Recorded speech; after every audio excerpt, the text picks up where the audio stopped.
নমস্কার বন্ধুরা, নবদিগন্ত চ্যানেলের পক্ষ থেকে আপনাদের সকলকে জানাই স্বাগতম। তো বন্ধুরা, এই মুহূর্তে আমি আপনাদের আবারও একটি নতুন আপডেট শেয়ার করতে চলেছি এই ভিডিওর মাধ্যমে। তো এখন আমি আপনাদেরকে যে আপডেটটি শেয়ার করতে চলেছি সেটি আপনারা থাম্বনেল দেখে নিশ্চয়ই বুঝতেই পেরেছেন যে 2014 প্রাইমারি টেটের যে 60,000 নিয়োগ করেছিল মানিক ভট্টাচার্য যখন চেয়ারম্যান ছিলেন সেই সময়। তো এই 60,000 যে এই নিয়োগ নিয়ে কিন্তু একাধিকবার প্রশ্ন উঠেছে আদালতে। আগামী 30 তারিখ রয়েছে কিন্তু এই 60,000 প্রাথমিক শিক্ষকের ভাগ্য।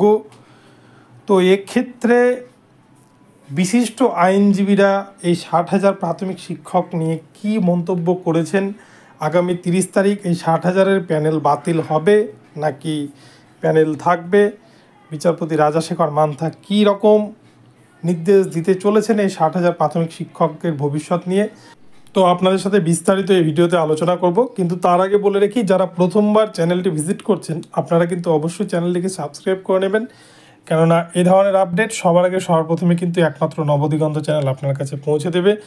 তো চলুন বন্ধুরা, তাহলে আমরা এবারে এই আপডেটটি বিস্তারিত দেখে নিই।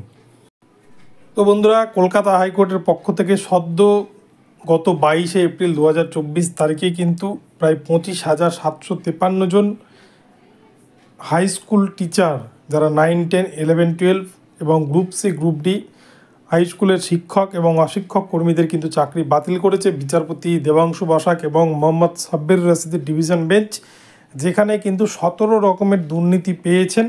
এবং এই গুরুতর অভিযোগে এখানে কিন্তু অনিয়ম, বেনিয়ম, ওএমআর নষ্ট করে দেওয়া, এই সমস্ত বিষয়, এই সমস্ত গুরুতর অভিযোগে কিন্তু স্কুল সার্ভিস কমিশনের এই পুরো প্যানেল বাতিল করে দিয়েছে কলকাতা হাইকোর্টের বিশেষ ডিভিশন বেঞ্চ। যে ডিভিশন বেঞ্চ কিন্তু সুপ্রিম কোর্টের মদতেই তৈরি হয়েছিল, সুপ্রিম কোর্টই কিন্তু এই বেঞ্চ গঠন করে দিয়েছিলেন। দীর্ঘ 3 মাসের পূর্ণ শুনানির পরে স্কুল সার্ভিস কমিশনের বক্তব্য স্পষ্ট করতে না পেরে কিন্তু শেষ পর্যন্ত আদালত তার ডিসিশন জানিয়েছে।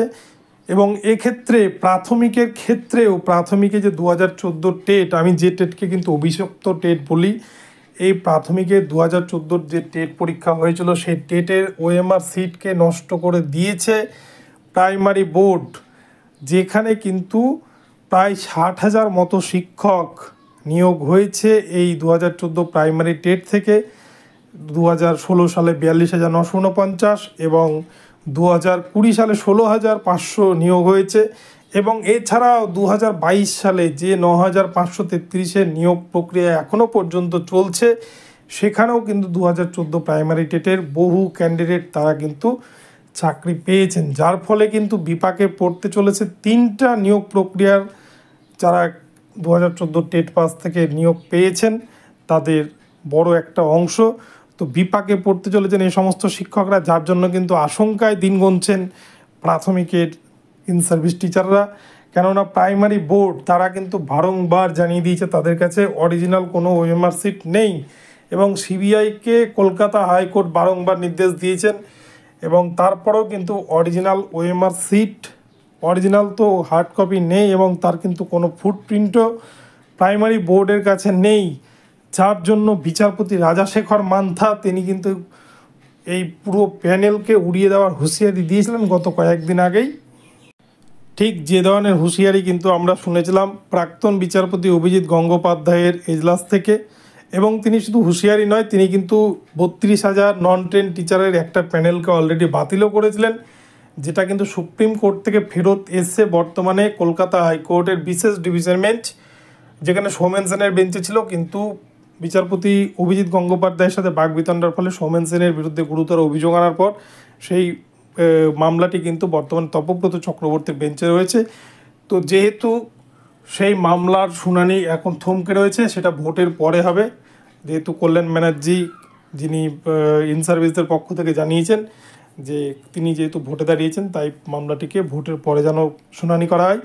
তাই 32,000-এর যে প্যানেল বাতিল করেছিল সেই প্যানেলের মামলা কিন্তু আপাতত পেন্ডিং অবস্থায় রয়েছে কলকাতা হাইকোর্টের বিশেষ ডিভিশন বেঞ্চে। সেই মামলাটাও কিন্তু সুপ্রিম কোর্ট ফেরত মামলা, এবং সেটাও কিন্তু সুপ্রিম কোর্টের মদতেই বিশেষ ডিভিশন বেঞ্চে মামলাটি রয়েছে। ফলে একদিকে কিন্তু একটা প্যানেল বাতিল করে রেখেছে অলরেডি প্রাক্তন বিচারপতি অভিজিৎ গঙ্গোপাধ্যায়, এবং আমরা স্কুল সার্ভিস কমিশনের ক্ষেত্রেও কিন্তু এই যে নিয়োগ প্রক্রিয়ার যে মামলা চলছিল স্কুল সার্ভিস কমিশনে গ্রুপ সি, গ্রুপ ডি, নবম, দশম, একাদশ, দ্বাদশ, এই ক্ষেত্রেও কিন্তু বিচারপতি দেবাংশু বসাক একাধিকবার স্কুল সার্ভিস কমিশনকে হুঁশিয়ারি দিয়েছেন যে তাদের অবস্থান স্পষ্ট করুক যে কতজন অযোগ্য এবং কতজন যোগ্য তাদের এই পুরো প্যানেলে। সেক্ষেত্রে কিন্তু স্কুল সার্ভিস কমিশন তাদের একটা লিস্ট 8,611 জনের একটা লিস্ট কলকাতা হাইকোর্টে বিচারপতি দেবাংশু বসাকের এজলাসে জমা করলেও তাদেরকে নিয়ে এসএসসি কী করতে চলেছেন বা তাদেরকে বাদ দেবেন কিনা এই বিষয়টা কিন্তু তারা স্পষ্ট করতে পারেনি, যার জন্য কিন্তু কলকাতা হাইকোর্টের বিচারপতি পুরো প্যানেলটাকে বাতিল করতে বাধ্য হন। আর ঠিক এরকমই কিন্তু ঘটনা কলকাতা হাইকোর্টে আবারও ঘটতে চলেছে প্রাইমারি ক্ষেত্রে, কেননা প্রাইমারির চেয়ারম্যান গৌতম পাল মহাশয় ওনাকে কিন্তু বারংবার এই ওএমআর সম্পর্কে বিস্তারিত জানাতে বলা হয়েছে। এবং প্রাক্তন বিচারপতি অভিজিৎ গঙ্গোপাধ্যায় যখন বিচারপতি ছিলেন সে সময় কিন্তু পর্ষদ সভাপতি গৌতম পালকে এই যে ওএমআর নষ্ট করা হয়েছে এই সংক্রান্ত মামলায় দুবার সিবিআই হেফাজতে গিয়ে তাকে কিন্তু হাজিরা পর্যন্ত দেওয়া হয়। একদিন টানা 6 ঘন্টা সিবিআই জেরা করে, তারপরেও কিন্তু পর্ষদের কাছ থেকে কোনো রকম কোনো সদুত্তর উদ্ধার করতে পারেনি সিবিআই। ফলে এই যে 60,000-এর পুরো প্যানেল, এই প্যানেল কি হবে আগামী 30 তারিখ সেটা কিন্তু বিচারপতি রাজাশেখর মান্থায় বলতে পারবেন। এবং শুধু তাই নয়, এই 2014 টেট, এই টেট পরীক্ষাটাই থাকবে নাকি বাতিল করে দেওয়া হবে এসএসসির মতো।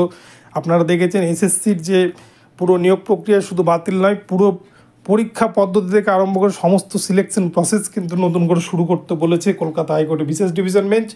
তো সেক্ষেত্রে কিন্তু 2014 প্রাইমারি টেটকেও বাতিল করে দেওয়া হবে বলে অনেকেই কিন্তু মনে করছেন। এবং এছাড়াও কলকাতা হাইকোর্টের বিশিষ্ট আইনজীবী বিকাশ রঞ্জন ভট্টাচার্য তিনি এই সম্পর্কে বলেন যে স্বাধীন উত্তর ভারতবর্ষে এটা কিন্তু সবচেয়ে বড় কেলেঙ্কারি এবং প্রাথমিকের নিয়োগ দুর্নীতি মামলার রায় স্কুল সার্ভিস কমিশনের থেকেও কিন্তু কঠিন হতে চলেছে। কলকাতা হাইকোর্টের পক্ষ থেকে প্রাথমিকের জন্য কিন্তু ভয়ঙ্কর রায় আসতে চলেছে, এমনটাই জানিয়েছেন প্রখ্যাত আইনজীবী বিকাশ রঞ্জন ভট্টাচার্য। তো এক্ষেত্রে আগামী 30 তারিখ ঠিক কী ঘটনা ঘটতে চলেছে আমরা কিন্তু 30 তারিখ না হলে বুঝতে পারবো না। আর এই ওএমআর মামলার উপরেই কিন্তু ডিপেন্ড করে আছে 5% মামলা, 42,949-এর যে ওয়েটিং লিস্ট সেই মামলাও ওয়েট করে আছে, রিজার্ভেশন মামলা ওয়েট করে আছে, কাট অফ মামলা ওয়েট করে আছে।